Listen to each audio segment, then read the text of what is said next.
Should every 7th or 8th grade student be required to take Algebra 1? Absolutely not. It is a ludicrous and ridiculous idea. All right, let me give you an example.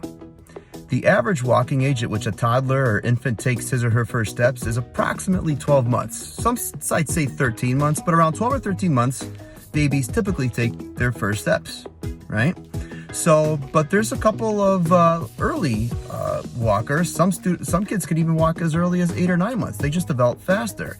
And then we have some late bloomers that don't even do it until 2 years. What's the point, right? The median age is roughly 13 months, but yet just because there's a small subset that can do it before, what would you think if the American Academy of Pediatrics came on and made this big announcement to the public and said, hey, you know what? There's a small subset of kids that are walking at 8 or 9 months. Therefore, parents, all of your kids should be now walking at 8 or 9 months.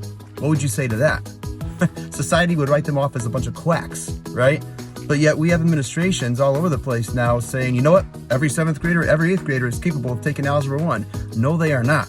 Now, I'm saying that they should learn how to take Algebra 1, but when they take it, right, it depends on each individual student. Some kids can't take it earlier. Some kids need to take it later. I know personally, when I was in 8th grade, I would have struggled big time. I didn't take Algebra 1 until I was in 9th grade, and I still struggle with a few concepts here and there, right? But again, there's so many complicated variables here within this whole problem, but the whole thing is that when we make a universal decision that all kids should, all right, that's a big red flag there.